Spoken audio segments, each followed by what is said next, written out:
TPU apa itu? Tim pembela apa itu? Itu apa? Institusi apa? Panggil semua pihak, ayo saya tunjukkan apa beratnya. Bang Azam dianggap tidak siap, pembuktiannya tidak kuat, ditambah lagi Pak Jokowi bilang kalau udah nggak percaya sama Barreskrim, mau percaya siapa lagi? Gimana ngerespon itu? Ya, bagus itu. Ini bukan persoalan itu, jadi yang paling penting itu, kalau ini dianggap sederhana, apalagi tadi Bang Gambalin bilang nggak usah ke sana lah ke sini. Lah kalau nggak usah ke sana ke sini lah kan memang kenapa sih kalau datang ditunjukkan, nggak usah pakai pengacara, begitu banyak nggak usah juga ke Barreskrim. Udahlah, orang sekarang Jokowi presiden itu mulai dari wali kota 2 kali sampai gubernur dan ini sudah 20 tahun lebih, sudah artinya dipilih oleh rakyat. Apa susahnya memberitahukan kepada publik tentang ijazahnya? Misalnya dikumpulin semua di satu tempat lah, mau di Hotel Borobudur, mau di mana terserah, panggil semua ahli IT, panggil semua jurnalis untuk inilah ijazah saya, inilah wisuda saya, inilah ini. Silakan difoto, dijelaskan, artinya komplit lah. Sehingga kami merasa senang kalau kami memiliki presiden yang jelas. Sehingga yang selama ini misalnya dianggap ada publikasi yang miring, peringatkan saja, gitu loh ya. Jangan sudah ada korban 2. Nah ini kan Bang Ngabalin juga harus tahu ada Bang Tri sama Gus Nur yang ditahan. Itu di dalam sidang tahun 2002 tidak ada penunjukan ijazah yang asli. Hanya yang ditunjukkan itu adalah fotokopi. Fotokopi itu tidak boleh di dalam undang-undang dan KUHP. Itu loh ya. Makanya ada lagi yang lebih ironis. Di pasal 10 Undang-Undang 31 tahun 2014 tentang perlindungan saksi dan korban, itu disebutkan jika ada laporan tindak pidana, itu harus diselesaikan dulu, gitu loh ya, sampai inkrah, baru laporan itu diterima. Lah kalau misalnya sekarang belum apa-apa, sudah ada laporan, terus laporannya cepat, tidak berbeda dengan laporan Bang Egy tanggal 9 itu Desember sampai sekarang masih lumas, belum LP, malah dikeluarkan SP 2 lidik, diberhentikan gitu loh ya, penyidikan itu. Nah ini kan jadi dioperasi kanker. Nah harusnya tunggu selesaikan proses, diperiksa gitu loh ya. Makanya sekali lagi saya katakan, kalau tidak mau gaduh, sebenarnya dari dulu kalau Pak Jokowi terbuka. Bang Ngabalin. Jadi begini. Diminta tetap untuk ditunjukkan ijazah asli itu, Bang Ngabalin. Begini. Institusi negara itu namanya KPU. KPU di tingkat kota Solo, KPU di Provinsi DKI Jakarta, KPU di pusat. Itu institusi negara loh.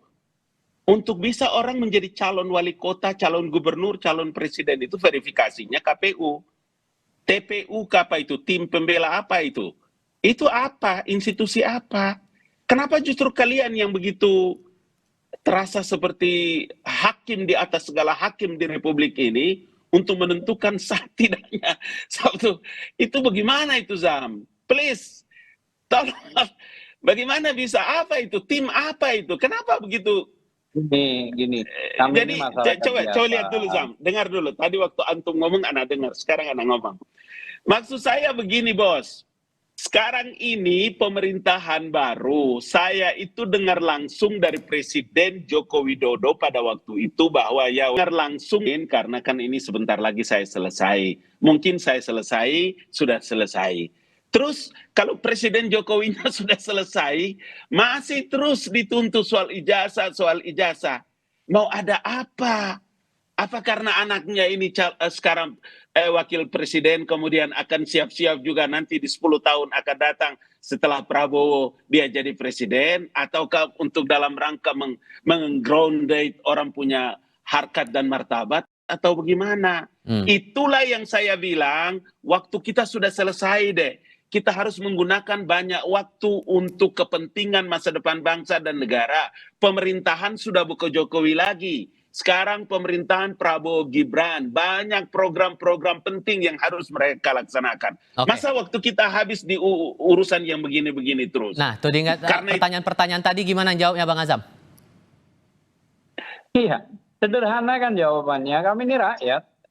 Undang-Undang nomor 1, Undang-Undang pasal 1 ayat 2 itu udah tinggi. Itu yang harus dipahami dulu. Nah kalau rakyat meminta, kenapa sih kok ribet gitu loh. Oh nggak ada yang ribet kok ini. Gitu loh. Kalau semua misalnya di KPU, di ini. Lah kalau ada misalnya rakyat yang komponennya itu kurang yakin karena memang para ahli yang sudah diajukan secara ilmiah ini bahwa itu nggak benar, maka ya langsung ajak seharusnya Pak Jokowi itu melakukan kebijakan. Panggil semua pihak, ayo saya tunjukkan apa beratnya. Coba, kan nggak berat. Cuma nunjukin ijazah, panggil semua ahli, panggil semua media. Nah, kalau sudah terbukti benar nggak ada masalah, peringatkan orang itu. Dan kalau perlu juga mau diproses, proses silakan. Gitu ya. Nah, keterbukaan ini penting. Sebentar Bang, ini kan hak otoritas saya. Tadi Abang bilang jangan, ya sudah saya mau bicara. Makanya saya mau minta izin. Tahan dulu Bang. Oke Bang. Jadi nggak ada masalah sebenarnya. Kalau ini ternyata baik, benar, ya sudah, is oke gitu loh.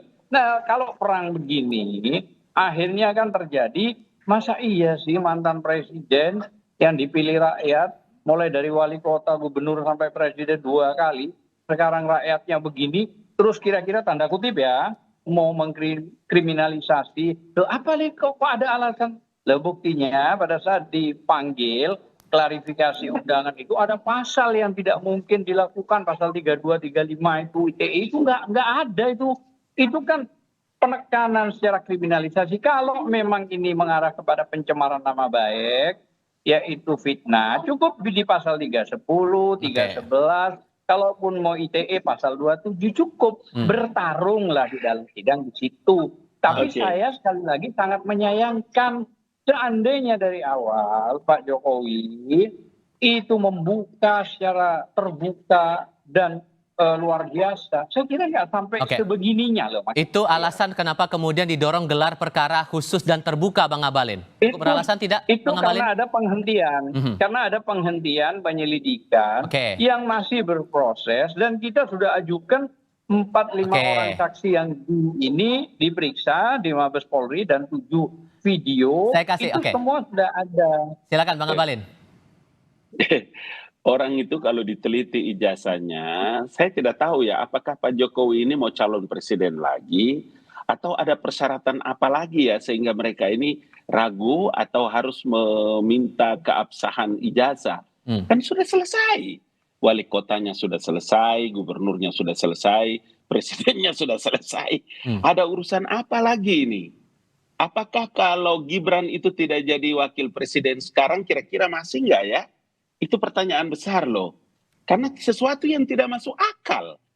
Institusi negara sekali lagi yang namanya Komisi Pemilihan Umum yang punya kewenangan melakukan verifikasi itu sampai lolos menjadi wali kota, menjadi gubernur, menjadi presiden 2 periode. Apalagi ini dengan Jokowi sekarang.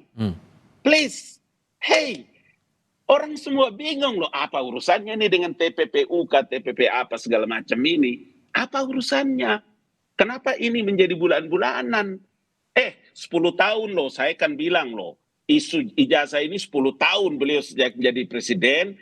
Mungkin ya karena jadi presiden, jadi kepentingan politik, kemudian serang-serang ijazah sana, ijazah sini, iyalah, oke lah, nggak apa-apa. Diam-diam pada waktu itu, Jokowi nggak ini. Begitu berhenti jadi presiden, masih juga. Hey, apa ini? Ada urusan apa ini sebetulnya? Apa karena target-target 2029 masih jauh kan? Masih jauh. Please, nggak usah dulu masuk di wilayah. Aduh, sayang sekali deh. Sehingga kesian rakyatnya, Pak. Rakyatnya kesian. Waktu kita begitu habis banyak. Berkali-kali saya bilang, duit berapa banyak sudah habis itu, bro. Akhi, al-afu minnat. Maka Bang Azam, caci makian tidak berhenti-berhenti kepada sosok Joko Widodo itu. Bang Azam, gitu kalau begitu singkat saja yang Anda harapkan tindak lanjut seperti apa dari Kompolnas kalau begitu? Singkat saja. Ya. Oke, yang pertama gini, bahwa Pak pejabat negara ya sesuai Kepres 30 diangkat ya menjadi dewas dana tara ya, 11 triliun kurang lebih ya. Dan itu sesuai putusan MK 105 dalam kurung 22 PUU 22 tahun 2024 bahwa boleh dikritik pejabat negara, pemerintah maupun korporasi dan kelompok orang. Artinya apa? Artinya memang tidak ada yang pantas untuk dilaporkan karena dia masih pejabat negara, digaji negara cukup besar gitu ya. Nah, kalau soal masalah Kompolnas kan belum, masih dalam proses. Nah, kami ini menunggu tim lah. Intinya semua stakeholder ini kami akan datangi, kami akan mintain pelindungan pendapat dan sekaligus pemberitahuan gitu loh ya. Nah, makanya dari awal kalau Bang Ngabalin tadi mengatakan sudah dari KPU mulai Solo dan sekarang, ya kalau sudah itu sebenarnya kan permintaan kami itu sederhana. Kalau sudah ada begitu kenapa sih nggak mau ditunjukin, itu doang. Sudah kami tangkap poin dari situ. Semua orang jurnalis panggil. Baik. Saya kira mungkin itu. Terima kasih.